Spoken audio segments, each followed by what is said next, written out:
بسم الله الرحمن الرحيم. الحمد لله رب والعاقبة للمتقين ولا عدوان إلا على الظالمين. أشهد أن لا إله إلا الله وحده لا شريك له وأشهد أن محمدا عبده ورسوله صلى الله عليه وعلى آله وصحبه وسلم تسليما كثيرا وبعد. musidɓe julɓe tedduɓe mi salmini on goto kala inde muɗum ettore mum kala ka wawi wonde hoore leydi ndin ko nene gotojo moɗon on ɓowɗo on siɗɗo mon on aray miɗo wi on assalamu aleykum wa rahmatullahi wa barakatuhu. aray ko weldanakol ko adi kon auditeur ɓen fo e oɗo page meɗen lawol kisal international weltano kañum kadi yimɓe créyanɓe en ɗum ɗo ɓen gilande may hajja ñippi ha hewti e alpha oumar ha hewti e Muhammad Ali e kala wonduɓe maɓɓe kippuɓe oɗo page ha hewti e muɗum karamakoɗe ɓe men ɓen jokkuɓe oɗo page ɓen oustas Abdoulaye Bixelen e waɓɓano maɓɓe. hara min salmini on fo moɗon. hande yewtere men nden inchallahu tabaraka wa taala ko yowodirta koye ko fewndi kon ɓay arabuɓen innayi li kulli maqamin maqal wa li kulli zamanin rijal. zamanu be zamanu maɗum place be place no wodi ko yewtete ɗon, zamanu be zamanu no mari worɓe mum ɓen. haray inchallah ko yowodiri e ko fewndi kon 24 et 31 hiɗen andi ko ɗum ɗon hande ka wettani ɓaɗo ko ɗum ɗo woni ko jaali, ko ɗum ɗo wona e coɓede, ko ɗum ɗo wona e doganede. yimɓe no wadde programme ji muɗum alhaaliji muɗum fi no ɗum ɗon wawira latorde. no wodi woɓɓe mawninoɓe fi ɗum ɗon. haray ko adi kon en yewtay fi ko wiyete ko yahude nasara. ko waɗi noon ko an nasara woni ko jogi, kamɓe jogi oɗo 24 et 31.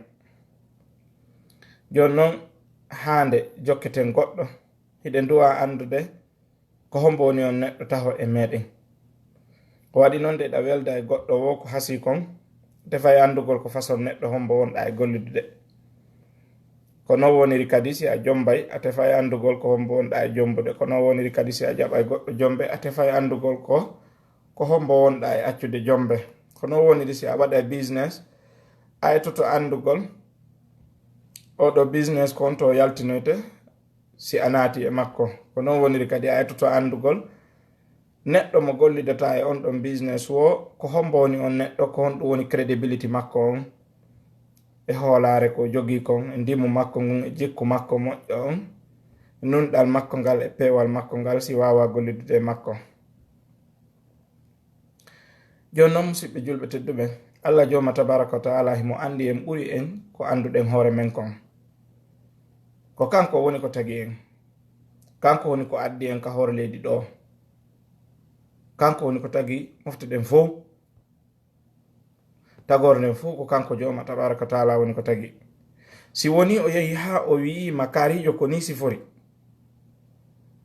haray ko haɗo. ko waɗi noon si hiɗa faala tefude fi goɗɗo ko yahu ka yimɓe anduɓe mo ɓen landoɗaɓe fi makko, imma ɓe o hoɗidi, ma ɓe o gollidata, ma ɓe o jombi, ma ɗum honno wiyete yimɓe dow tigi tigi ɓurɓe wonde proche e makko ɓe, yimɓe ɓurɓe ɓaɗade mo ɓen, ko ɓen ɗo landotoɗa fi makko. joni noon ko ɓeeɗo yetima wo, ko ɓeeɗo yetima ko hasi kon a ƴettahi ɗum ɗon ko alda e sikkitare. waɗi noon ɓeeɗo wolantama goɗɗum si wona hara hiɓe andi tigiri. si ɓe wi himo moƴƴi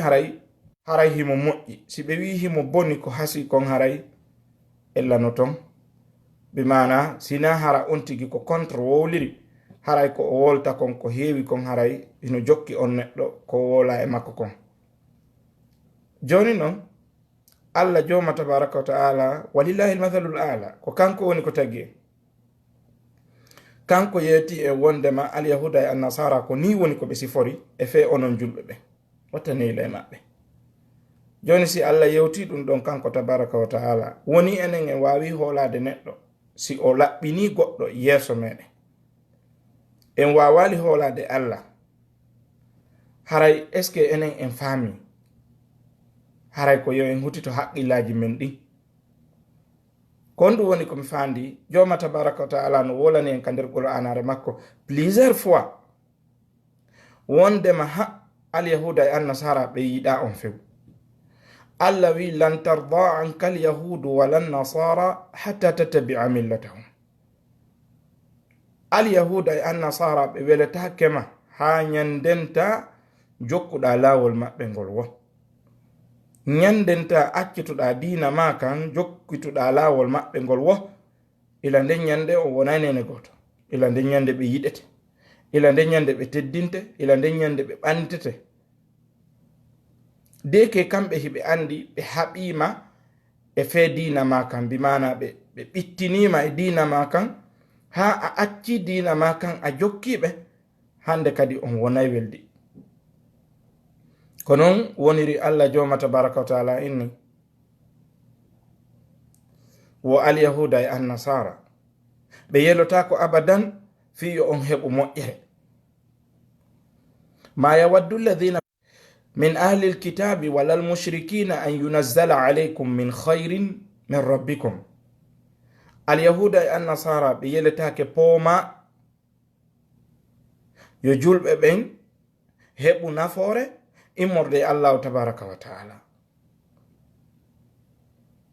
ɗum ɗon ko Allah joma tabaraka wa taala yewti. joni noon o haɗi en, o yewti en, o wi ɓeɗo ko ayɓe meɗen, o ɓanginani en ɗum, o yiltike, o waajike en modi wota en jokkuɓeye, ta en ƴettuɓe nene goto, ta en ƴettuɓe yiɓɓe paske ɓe yiɗa en. Allah wi la yattakhidhi almu'minuna alkafirina awliya'a min duni almu'minin. wota gonɗinɓe ɓen ƴettu heferaɓe ɓen nene gotoɓe, siɓɓe, yiɓɓe, enɗan, ɓe acca ɗon gonɗinɓe ɗimmoɓe maɓɓe ɓen. Allah ɓanginani en ɗum. kono ɗum e ɗum muɗum julɓe ɓen ha joni no woodi woɓɓe sikkitiɓe est ce que alyahuda e annasara ko ayɓe maɓɓe. ha joni ɓe wawali hoolade ɗum ɗon, haqqille maɓɓe ɗe wawali jaɓɓude, haqqille maɓɓe ɗe wawali sipportude ɗum ɗon. ko ɗum addata woɓɓe maɓɓe si a wowli ɓe ina si tawi a wi'ilam ɓe heferaɓe jonnoɓe lekkele, jonnoɓe jawdi, jonnoɓe ɗum ɗo e ɗum ɗo, qirrotoɓe haqqe, jonnoɓe, o sifo piiji go immorde e moƴƴereji ko o wuuri e muɗum. e misal joni siko leyɗe porto woni gurdan hunkun o wuuri ɗon kun immorde e newende, o sifo kun ɗon, ma o sifo nunɗal maɓɓe, ma o sifo o noneji e peewal maɓɓe hakkunde maɓɓe e yimɓe ɓen, ko wiyete kon ka humanitarian aspect, ka sengo neɗɗo yanko yagal. o yaha o ƴetta programme on fuu o wallina e hoore ɗum ɗon, o wiya si a wiilan wondema ɓeɗo no mari ella, hara miɗo faala yiide nato yo aljanna. Allahu akbar. yani oɗo yejjitino taw ɓeɗo ko heferaɓe ɓe jaɓali wiide la ilaha illa allahu muhammadun rasulullah sallallahu alayhi wa sallam. moƴƴere ko ɓe woni e wadde kon fop ko ɗo ɓe woni hettude. o yejjitino wondema julɗo on ko o boni wo ko o boni, ko jikku makko on boni wo ko boni, ko o ɓoyli wo ko o ɓoyli, himo ɓuri kefero laaɓaredujo goto. ko fi hon ɗum ko tawde on ɗon julɗo so wi'i la ilaha illa allahu muqinan bihi qalbahu, hara himo mari yaqin ɗum ka nder ɓerde makko wondema reweteɗo ala si wona Allah, hara ko gonga o woliri ɗum ka nder ɓerde makko, si o maayi hay si o naati yiite o luttoyta nder ɗon. nelaɗo sallallahu alaihi wasallam maki man qala la ilaha illa allah muqinan bihi qalbahu la yukhalladu fi nnar. kala wiwɗo la ilaha illa allah tamu gongini ɗum ka ɓernde makko himo fiɓi ɗum himo jaɓi ɗum himo irri ɗum o luttoytaka yiite ko ɗum rasul sa sallam mamake nelaɗo yiltimaki man qala la ilaha illa llahu dakhala aljanna wiwɗo la ilaha illa llahu o nato yahi aljanna ɗum ko ɗum rasul sa sallam make joni noon musidɓe julɓe a wawa eɓɓidirde oɗo e oɗa hana ɓe eɓɓidirde par ce que na ɓe gotum ɓe yiida ɓe nanda ɓe ɓaɗodira yeeso allahu tabaraka wa taala ndaru yimɓe ɓen julɓe ɓen allah moɓidirɓe nokku gotum o fecci ɓe pecce tati ɓeɗo fop hay goto luttoytaka nder yiide allah subhanahu wa taala inni minhum zalimun li nafsihi wa minhum muqtasid wa minhum sabiqun bil khairati bi idhnillah ɓeɗo tati julɓe ɓen fop ko e nder ɓeɗo tatoni minhum zalimun li nafsi toñuɗo wonki bunkin hara o faggi toto dunubaji jani e tosoki fop masalan o yaray beere o fiimay o zinay o fenay o wujjay o jamfoto o tiriyan o waɗay none boneji ɗin fuu oɗo wiyete zalimun li nafsi toñuɗo wonki munkin wa minhum muqtasid e neɗɗo hakkinkiniɗo o waɗay dunubaji ɗumanno mélange kono kadi a tawa mo himo juulude mo wadde ko moƴƴo o itta e sadaka o itta e zakka o moƴƴoto e enɗan o jokkoto yimɓe makko ɓen o moƴƴoto e hoddigal makko kono noon bimana bakkatuji kadi hino nder ton mo mélange pedal muqtasid wa minhum sabiqun bil khairati bi idhnillah e ɓen ɓe tawata waɗi day tiro adodirgol ka waɗugol ko moƴƴi kono ndaare musidɓe julɓe tedduɓe o nani ayawal ngal moƴƴa jentite arano on ko allah yewti fi makko minhum zalimun li nafsih no jeeya e maɓɓe toñuɗo wonki munki dari allah yewtiri ɗum ɗon ka none yurmegol oɗo neɗɗo e ɓannitugol mo e makko fi o tuubu o rutto o yafanom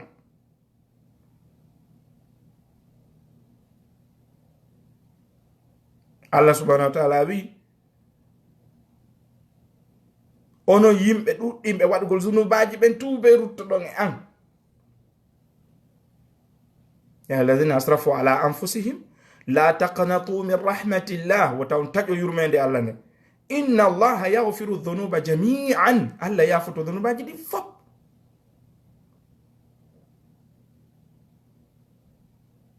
a eɓɓidira e oɗo e oɗa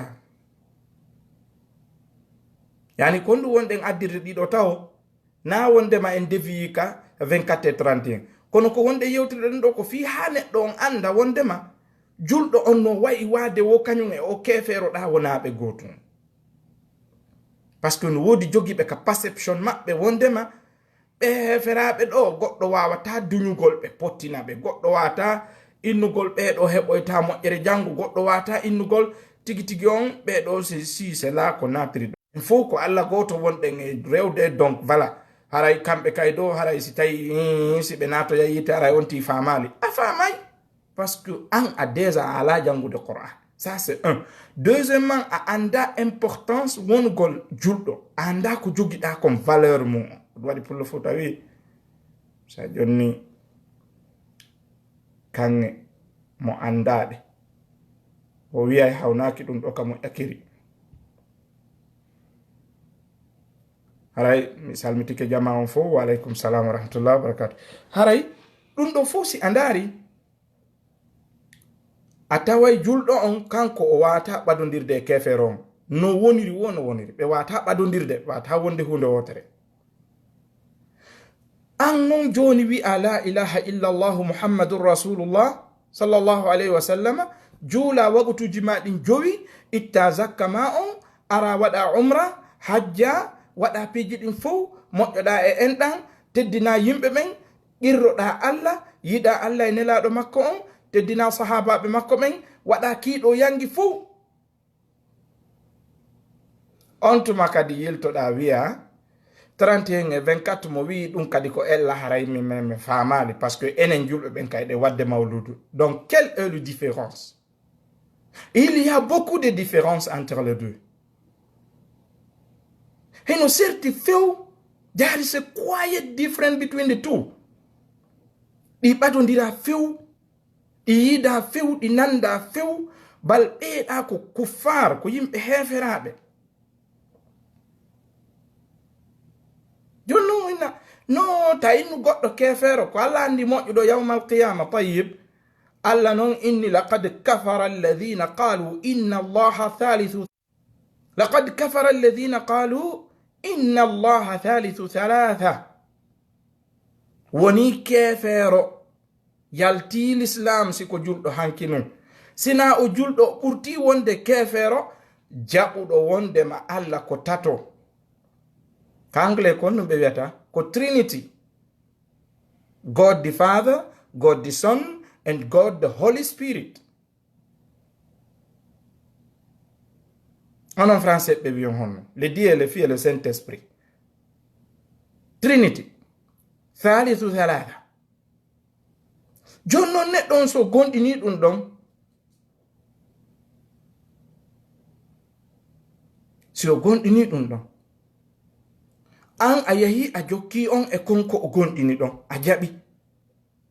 ella ala e waɗugol 24 ella ala e waɗugol 31. Tayyib haray a gonɗini wondema annabi Isa d'abord ko o ɓiɗɗo Allah. Haray a jaɓi wondema annabi Isa Allah jippi ari okki nene Maryama ndur reedu. Haray a jaɓi wondema nene Isa ko reweteɗo ɓen taw holi Mary. Haray a jaɓi wondema annabi Isa ko gasteɗo rewede ko ɓen takkon Jesus Christ is the Son of God.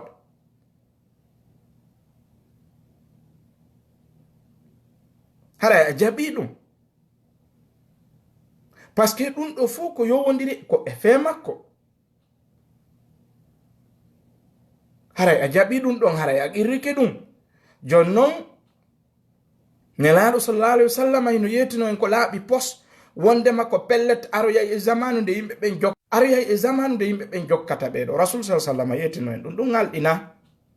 nelaɗo maki la tattabi'unna sanana man kana qablakum hadwa alquddati bilqudda hatta idha dakhalu juhra dabbin la dakhaltumuh. Nyande go on jokkoyey ɓe aroyoɓe ɓawto moɗon teppere e ɓe arɓe feƴƴi ɓe moɗon on jokkoyayɓe teppere e teppere haysi ɓe naatoyi e nder cuurum korndoliwi ma gaykon korndoliwi on naatoyay nder ton. Sahabaɓe landi alyahudu wannasara ya rasulallah ene ko alyahuda e annasara fandiɗa nelaɗo maki faman haray ko homɓe sinaɓen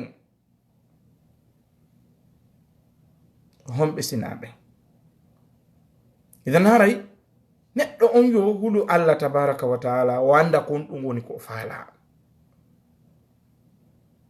ko an jogi jamarre nden kaɗo dina islam ma ko jamarre nden ni ƴetta nde ɗo liɓa doga jokka jogi ɗo sila haray a falji ko waɗi noon Allah joma tabaraka wa taala no wi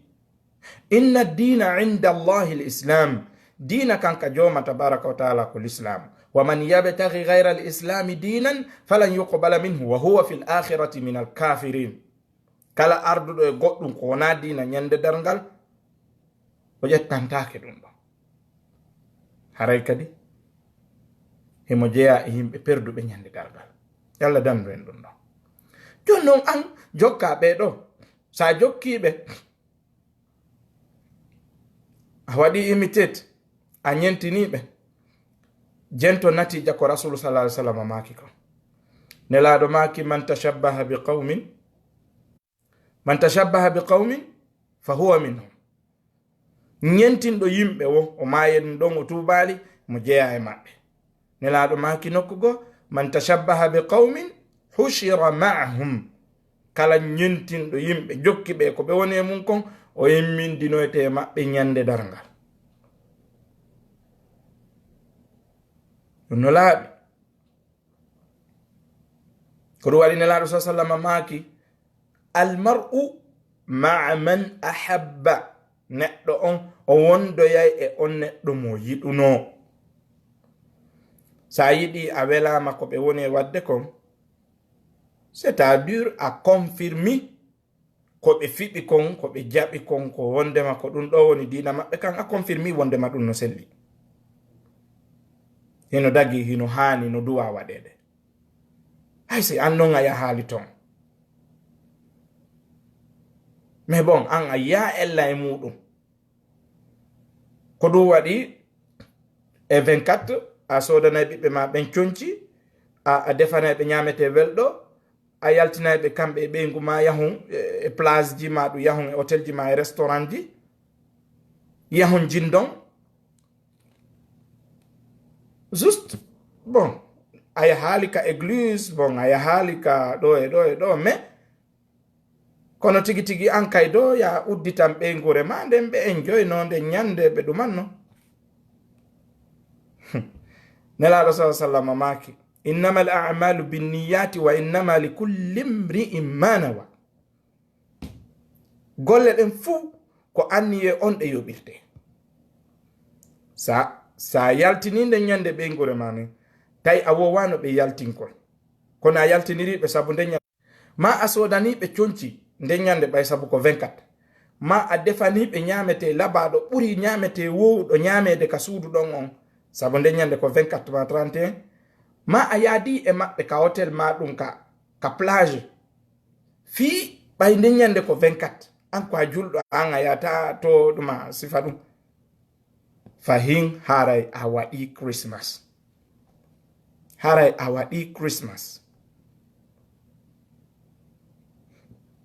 haray a waɗi. ko ɗum waɗi na ya change comportement ma on, bal no hani no laba hino duwa ka contradiugol ɓeɗo heferaɓe. nden ñande tawi nden a duwano ka golloygol, parce que ko 24 ma ɗum ko 31 ma ɗum ko new year, nden ñande wiyaɓe an a gollay journée continue, fituyi an wonu ka golle, fituyi a sertu e maɓɓe. ya sa sallama maki khaliful yahuda wan nasara hatta fil libas, lunde al yahuda e an nasara hay ka conci ka wattete kon, yo taw hara comportement ji mon ɗin hino serti, yaltitande mon ɗen hino serti. But unfortunately some are ashamed of being Muslims. yimɓe go e maɓɓe no ton hino hersiri hay wonugol julɗo. You are not proud of your Islam. Amantorta dina maka, amantorta conci maɗin, amantorta yaltitande maɗen. ɗum yahi joni ha ɓitti faaɗi, ha tawi woɓɓe hande kadi hay hino huli waɗugol kaftane, waɗa kufune, waɗa tiggare, rewa ka aéroport ji yaha. woɓɓe go no huli ɗum, kono hulirta ɗum, ɗiɗa mari kaydiji timmuɗi, ka a wujjay woni naata, ka a suuɗoto woni naata, ka ko clandestin yagal wonɗa wadde. siɗa andi juste kaydiji ma ɗin hino timmi, pourquoi hiɗa hula? watto ko faalaɗa, watto kaftane ma, watto no faaliraɗa. mi yetton ɗo issa on raɓɓi ɗo kumpot ɗum ko mi ƴettay ɗum ɗon tun ko exemple monon jonde. ñande ko miɗo iwri ka meɗen Afrique, mi rewi Italie ka aéroport, miɗo arde Kuwait. kami ari ɗon miɗo waɗi simple kaftane an on, mi ari mi rewi ɓe wolali fus. komi iwtata Kuwait mi hoota, mi rewti kadi Italie ɗon fahin, miɗo waɗi kaftane, waɗi tiggare, waɗi karewol ko arabuɓe watta kon ka hoore, yimɓe ɓen si ɓe yehi hajju ko ɓe watta kon ni karewol ngol miɗo watti ɗum ɗon waɗi karewol ngol waɗi tiggare nden bugiti ya moƴƴi lan joɗi ka nder avion comfort because I want to be proud of my Islam. I want to show the image of Islam. Wona fiɓe inni kari ko terrorist ɗum ko haala non ko si an a waɗi ɗum an ñawireɗa ɗum ɗon ɗo e ɗon hiɗa mari kaydiji ma timmuɗi watto conci ma ɗi faalaɗa ɗin rewa ka aéroport goto landata ko ma fus mi ari mi jippi Italie ɗon transit ɓe jippinimi ɗon ɓe landilam piiji an ɗin no wowiri non mi wallini piiji ɗin fof ordinateur an on fof feƴƴi ɗon ɓe ndaari everything ɓeni yomi ittu karewol ngol mi itti ɓeni yomi ittu tiggare nden mi itti ɓeni yomi ittu kufune mi itti ɓe ndaari ɓe tawi hay hunde ala kawre an ɓeni yomi mi watti kadi mi dari ɗon ha mi watti mi ƴetti outiji an ɗin mi feƴƴi ka masiŋum kun sikali mi jogaki komi huli bone muɗum kono wallahi an hiɗa ara e on aéroport ɗon hara hiɗa waɗi tiggare a sonnajo ɗa waɗi jilbabu ma gorko hiɗa waɗi kaftane ara ɗon feƴƴa goɗɗo go ara ɗon himo waɗi chemise e pantalon e cravate ɓe nangamo tawa himo jogi ko boni an a jogaki ko boni an feƴƴa ta kanko kaydiji ɗin timma an kaydiji ɗin no timmi an feƴƴa wona ɓe joɗanaki ɗon fi nangugol ma kono hiɓe joɗani ɗon neɗɗo jogiɗo ko boni donc pourquoi hiɗa hula fi dina ma kan ko fiyon no waɗi si a hula an hollugol wondema ko dina ma kan ni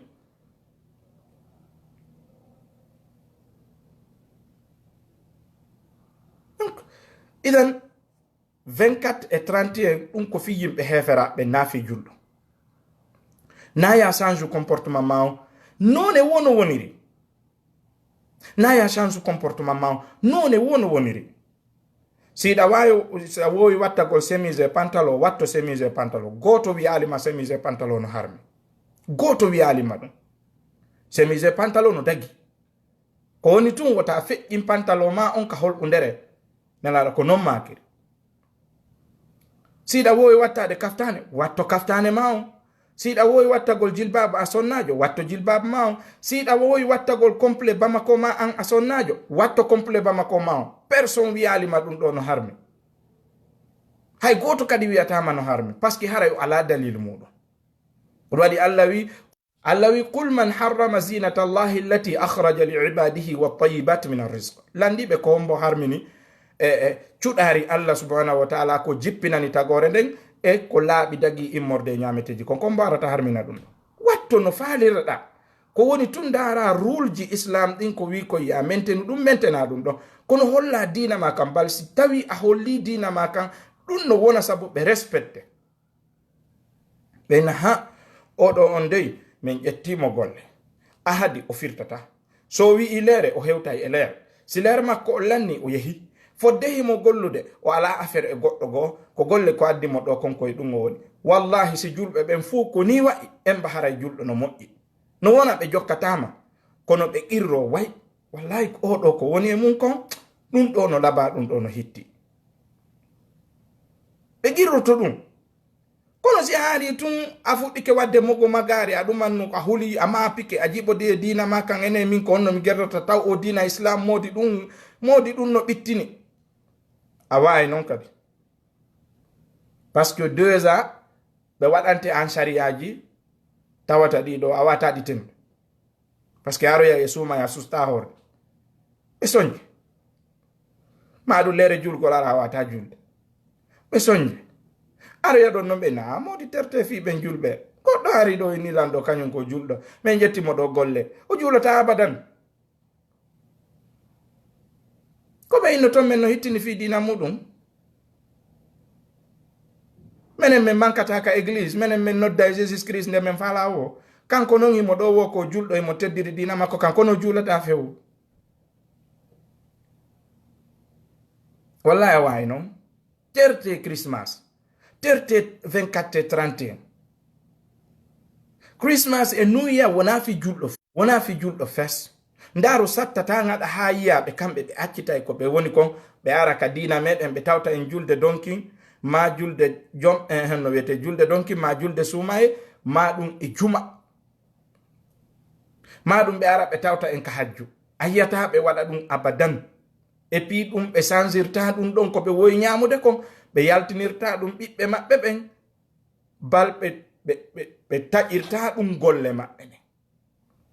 an non no wona hara a ƴettali vacance ha hewta e ɗin sa'iji ɗon ƴetta vacance fewndo ɗon ɓe jonne vacance ma o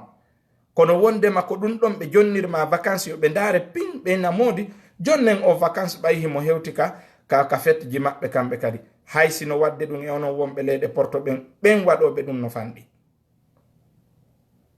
ko fiyonnu noon an dogirta jokkaɓe ko on no dogirta jokkaɓe ko nafa on ɗum heɓata e ɗum ko baraji hon ɗum heɓata e ɗum si an noon a maayi e ɗum ɗo hiɗa yahi 24 ma 31 nelaɗo sallallahu alaihi wa sallam no maki annasu yubathuna ala ma matu yimɓe ɓen immintinoyte e dow ko ɓe maayi kon joni noon si a maayi e ɗum ɗo noon ɓay ɗum andotako mayde kan no ara nde are taw haray yimɓe ɓe no landade numéro ji téléphone an ɗin wallahi mi ala ella e jonnugol o numéro ji téléphone mi jonna e few probléme wo ala kono miɗo yiɗi haray yon tawan ka messenger o page ɗo windon ɗon iɗon landi fi kaarijo numéro muɗum on Modi Oumar Diallo maɗum Modi Mamadou Aliou jonna yo si tawi kamɓe adila yiide siko min kadi yi mi jonna yo inchallah na ella jonnugol numéro ji an ɗi donc haray neɗɗo on yo hulu Allah joma tabaraka wa taala hara o jaɓali dogugol jokka aden gaño makko mo Allah tabaraka wa taala tigiri taggi en ha gasi o yeeti en oɗo ko gaño ma iwɓaho makko yaha noon an jokkama tawa noon min si a ari ɗo a tawilan ɗo a wilan ene oustage kon ɗum famo ɗon e kaari min ni haysi ko ɗum ɗon tummi woli mi fanki ɓayɗa hoolilam aronki jokkude on ɗon fi on ɗum haɗi holoɗa Allah kam tagguɗoma tagginmi taggi on ɗon wima oɗa ko gañoma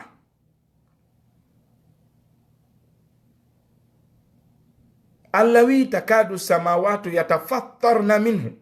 wa tanshaqu l-ardu wa takhirru l-jibalu haddan an da'u lirrahmani walada ndare ɗum ɗo wiyowo the God the Father and the Holy Ghost le Dieu le Fils le Saint-Esprit jentite ko Allah wi kon takadu samawatu yatafattarna minhu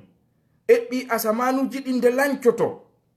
wa tanshaqu l-ardu leydi ndin seeko wa takhirru l-jibalu haddan pelle ɗe lancoɗe munconde wotere sabu hon ɗum an da'u lirrahmani walada sabu ɓe wi Allah no mari ɓiɗɗo e ono ndaari ɗum ɗo musidɗo julɗo accita non ɗum ɗo fuu janga oɗo qur'ana nana mo fama mo fes yiltoɗa yaha doga iwtira ɓawo ɓe alyahuda e annasaraɓe jokka ɓeɗo o e 24 e 30 en maɓɓe taw si an a fami ka dina ma taw sa fami o qur'ana ma ɓeɗo landi konno woni inde anden ko Muhammadu Isa Sall Peter Wareya haray si a taskitike moƴƴa a tawa hiɗa duwa hulude Allah tabaraka wa taala ko waɗi nde qur'anare nde wonɗa e jongude ɗo ndeɗo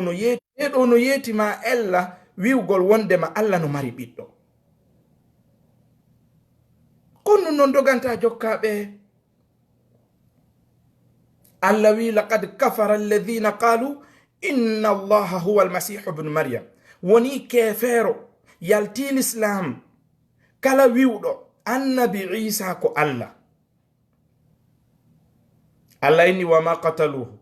wama salabuhu walakin shubbiha lahum ɓe warali o'o ɓe pandali o'o kono nandintinana ɓe tun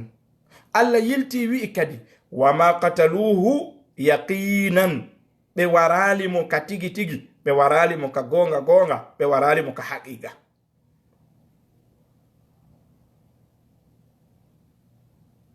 yahe ka Bible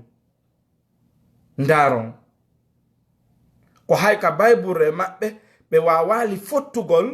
wondema annabi Isa ko nyalande kaari woni ko jibina ɓe wawali fottude wondema ko haqiqa wondema annabi Isa pandama ka hoore ɗuma ɗon ka ɓe wiya himo panda ɗon ka cross. wona Leviticus, wona Corinthian, wona Psalms, wona ɗi fuu majji ndaro e chapter aji ɗi nder ton.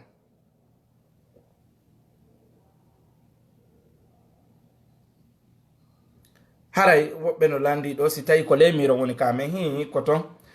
e tigi tigi on watta yila, accita hakkil, andita a wuri seeɗa a mayay, a immintinoyte ko wonɗa gollude ko. sa immintinoyama an e ɓeeɗo haray modi ko yanganiɗa ka aduna ɗo ko haray a yanganike mere ka aduna ɗo ko sabu noon ɓeeɗo ko natoyoɓe yiite yo Allah dando en naati dugoyeɓe. kono non an dogirta nanga e waɗugol 24 et 31 bal hay jooɗiɗa hara a soda conci kesi, a yahali ka club, a yahali ka beach, a defali, a yaltinali fayɓe ma ɓen, a yahali hay e nokkutu, kono a heɓi ka ɓernde ma ga itmi inan ɓuttu ɓernde e deƴƴere sabu ko tawi konko 24 et 31 a weltori sabu ɗum ɗon haray a jokkiɓe, haray a jokkiɓe.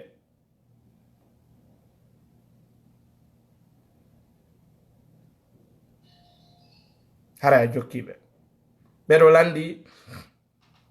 wo ko honɗum enen duwaɗe wadde nden ñande hay fus ko ya wonu normal no wowɗa wonirde noon. si tawi woni ka golle ma hiɓe yananma ya gonnude nden ñande gollu, si tawi ɓe yananama gollugol artu ka suudu maɗa siɗa faala, wona ka suudu siɗa faala yaha ka faala ɗa wo yaha. ko woni tun wona ya yaaru sabu hande ko 24 ma ko 31 ko ya yaaru ɓay hande ala golle.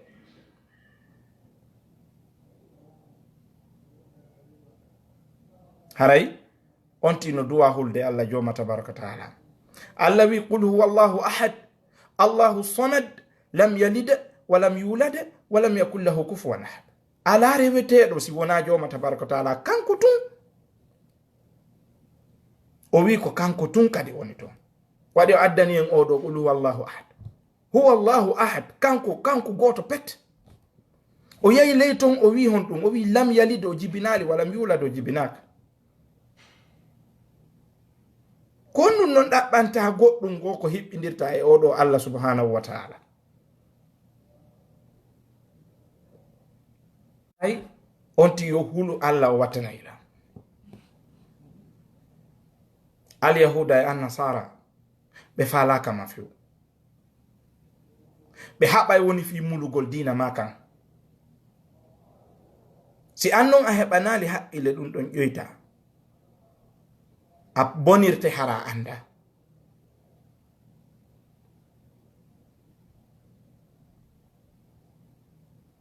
hiɗa wawi moƴƴinde ñamete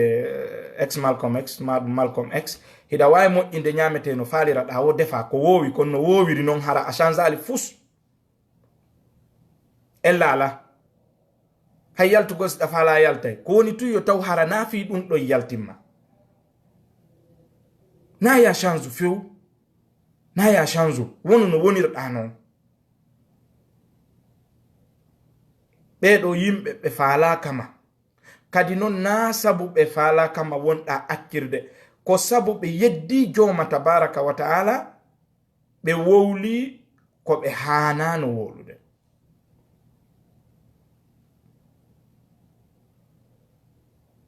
ɓe landi wo so tawi sen okkama kado siɗe wawi ƴettude, so tawi woni ko ñameteɓe addamma tawi ñamete ono daganima ka ñama ella laɗa wawi ƴettude ñama, kono an na yana ɓamɓe. na ya wiɓe kadi I wish you Merry Christmas and Happy New Year.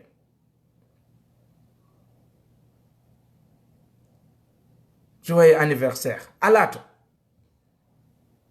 few wata waɗi wish hay e goto. si goɗɗo noon torani kema yo Allah waɗu en duuɓi buy kadi sifa ɗum ɗo ara eɗen tawde wi'u amina fanka tanat tan mo ɓuri ɗum. so diskitima wimo anko a julɗo, anko a julɗo dina ma ka yamiralima ɗum.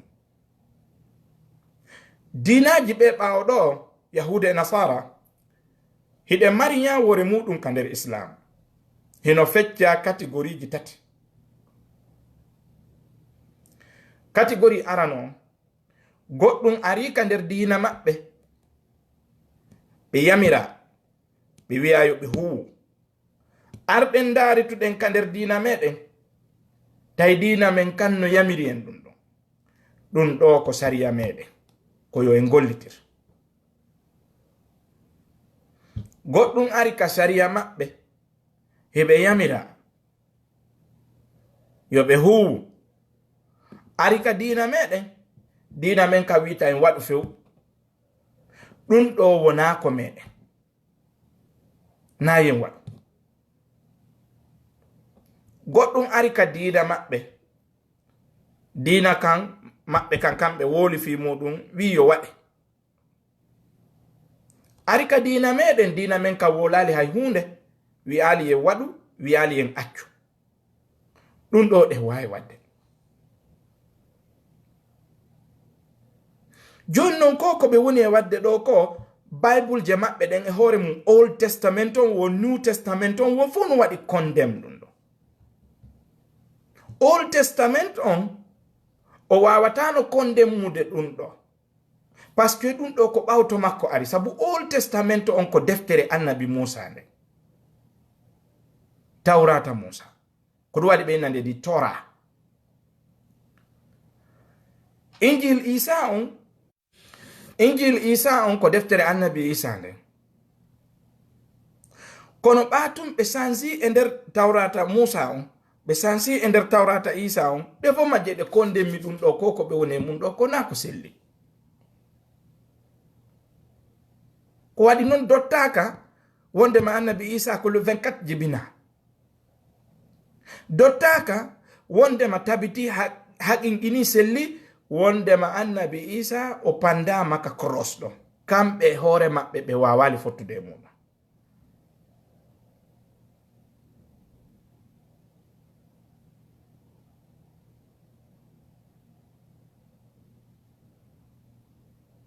Donc ɗum ɗon ko wattango lila non. Abdoulaye Sako anda kon non fandi ɗon e wiugol ko créugol conflit entre les citoyens haray ɗon duwa laɓɓinde ɗum ɗon fama moƴƴa.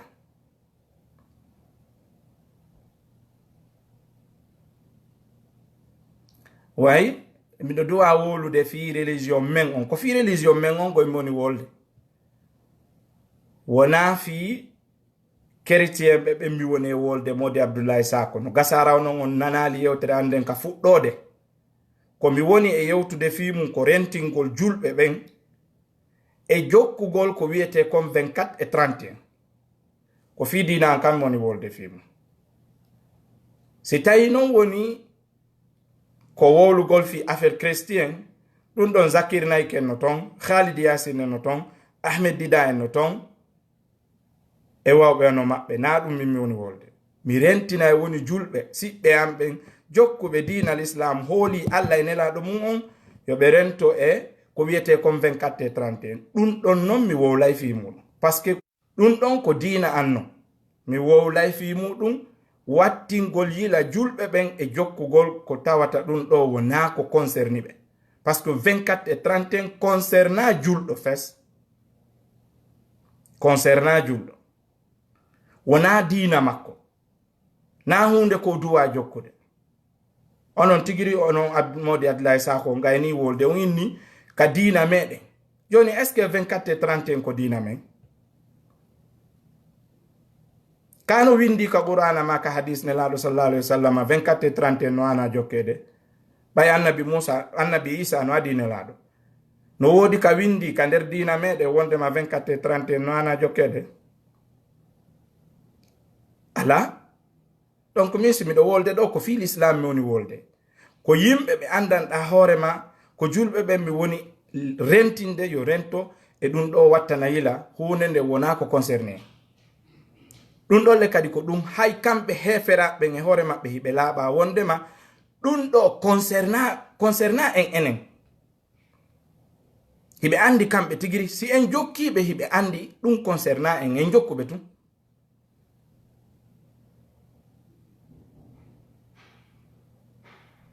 Donc haray ɗum ɗo ɗen hani watta ndeyla moƴƴa.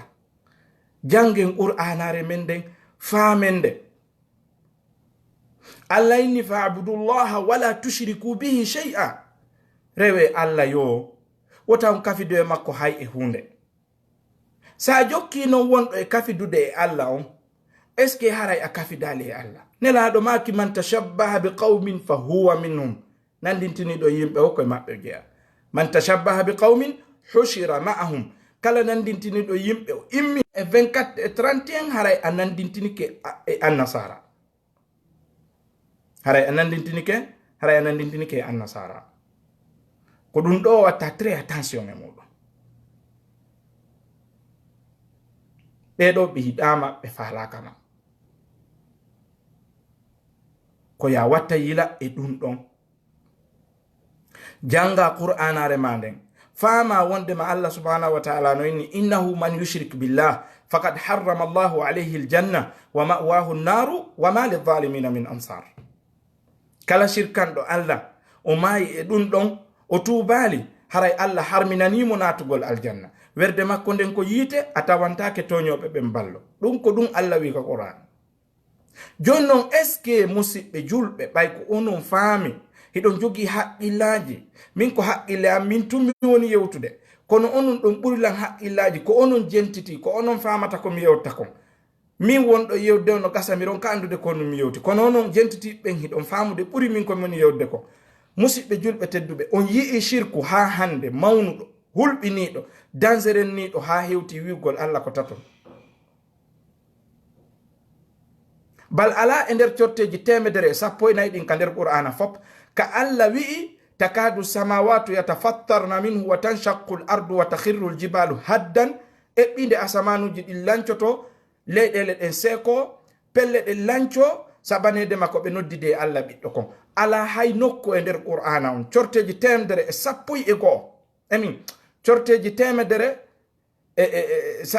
honno corteji 113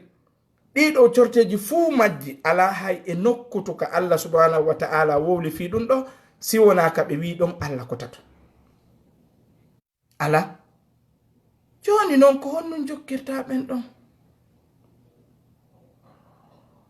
honnum jokkirta ɓen ɗon. Sharia l'islam no newnanma goɗɗum e parti maɓɓe on honɗum ñameteji maɓɓe ɗin o koraɓe ñameteji ma ɗin gollidugol ma e maɓɓe ella ala e muɗum. Islam no newni yo on gollidu wondude principles hara ɓe faɗinantama ka dina ma ɓe saloya golludo dina ma kam.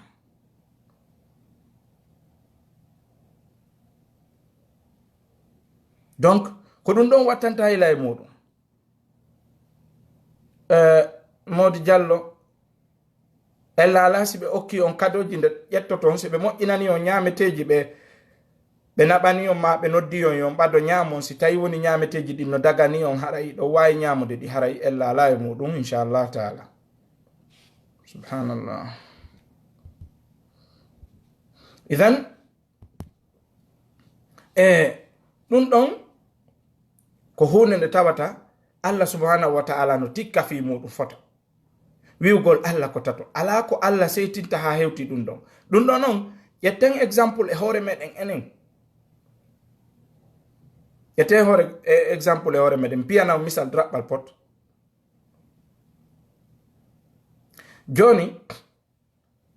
wiyen goɗɗo e wi ka leydi misal wiyen joni exemple onon wonɓe leydi porto ɓen wana on tigi woni yangorde hande ka wetatani ɓaɗo ha o heɓa jawdi o immo o yaha ka meɗen o ɗaɓɓoya sonnajo gera ton ha o okke on sonnajo dewgal ngal hume waɗa everything o moƴƴinana mo kaydiji ƴettamo ɗon o addamo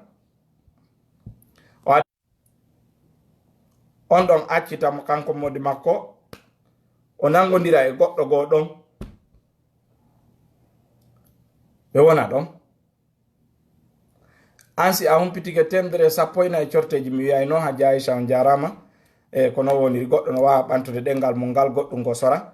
e haray on ɗon noon yaha o ƴetta programme oɗa o tertoma ammodi makko yangi ɗo leyɗe porto ɗon ha heɓi jawdi e yilto kadi immoɗo ya ha ka meɗen fuuta yangoyo kadi fi ƴamgol oɗo ha jomba mo yilto kadi moƴƴinanamo kaydiji ɗin fof waɗa everything ƴettamo kadi naɓa mo ɓe wonda kadi o yaha o ƴettoya goɗɗo goo o acca on modibbo makko ɗo an on gorko yawɗo jomboy on jiwo ɗum ɗon haray no walanima aray walanaki kono ɗo wiyete asharika ko kafugol jeyda kafida hunde ko ɗum waɗi société ka haala arabe ko inte ko asharika mana ko yimɓe haldi fotti ɓe ɗiɗo ɓe tato ɓe nayo ɓe jowo ha itiriyel ko ɓe falawo ko ɓe ɗo haldata fotta ɓe gollida wiyete sharika ko ɗum waɗi allah subhanahu wa taala innahu man yushrik billahi kala kafiduɗo e allah ko ɗum waɗi ka shirku ko ɓeynata honno woni shirku on ɓe inni ibadatu gayrillah ma allah ko rewgol ko wona allah wondude e allah joma tabaraka taala mana hiɓɓidirgol jon noon ɓeɗo ini jésus christ ko allah ɓe yiltike ɓe inni allah kadi ko allah ɓe yiltike kadi ɓe wi allah ko baben makko ɗum ɗon fof an a faami yiltoɗa kadi jokka haray on tigi yo haqqille ɗum ɗon o wattana yila faala darade ɗo si tawi question ji ɗiɗi no woodi haray wawa jabade so tawi na ɗum raɓɓindino ɗen ɗo ko nene goto jomoɗo Issa Sall depuis Arabie Saoudite Madinatul Munawwara komo pita wareya ley miro haray en jalni jama on fof modi sako ɗo miɗo yiide koɓe commantata kon ko fiyon no waɗi si tawi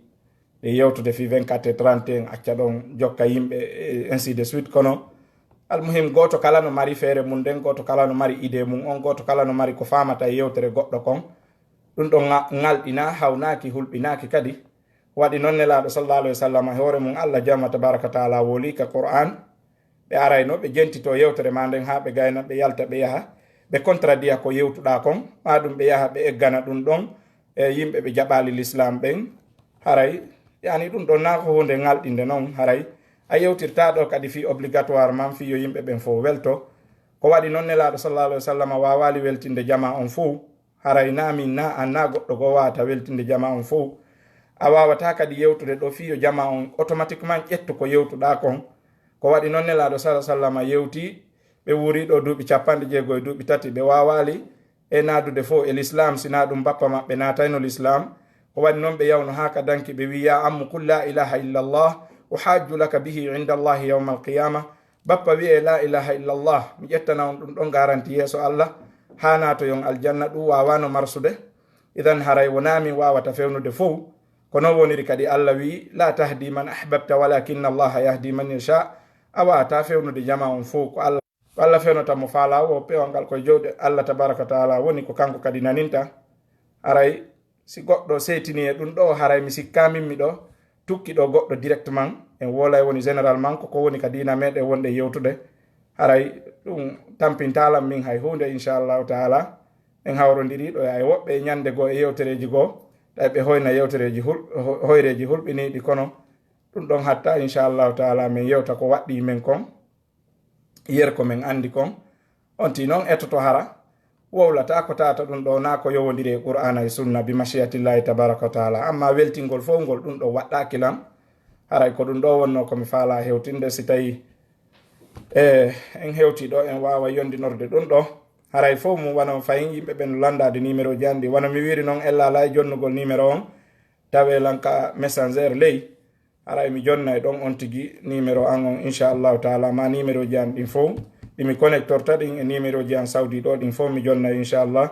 jazakumullahu khairan wa baraka fikum wa ahsana ilaykum wassalamu aleykum wa rahmatullahi wa barakatuh